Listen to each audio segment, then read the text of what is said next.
He loved the creation of God. He called birds his sister birds and brother sun. One day he was about to preach to people. He decided to include the birds. One of his men was confused.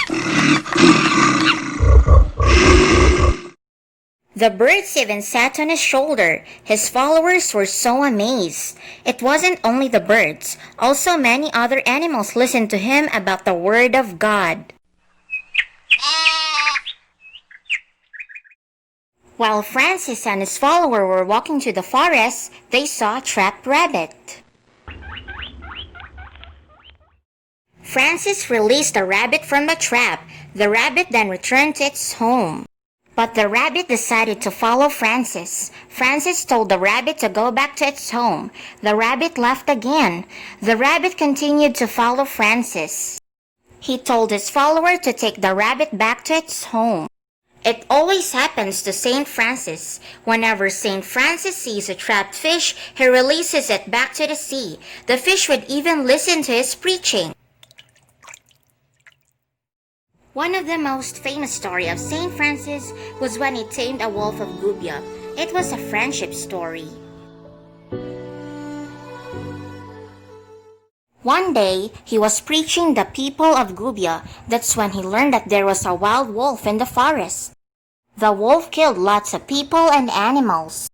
The people decided to close the city just to protect themselves from the wolf. But Saint Francis decided to go out and meet the wolf.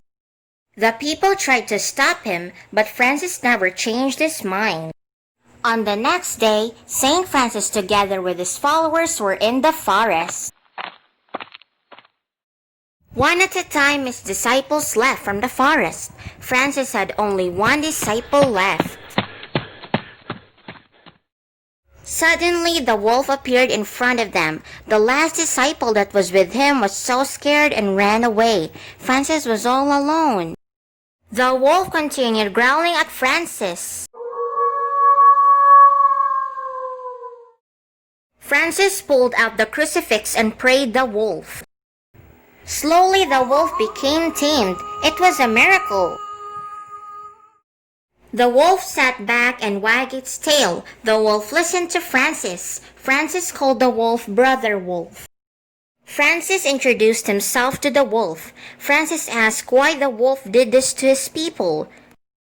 The wolf responded he was left behind by his friends because he was injured. All he wanted was to eat because he was hungry. The wolf defended himself from the townsmen.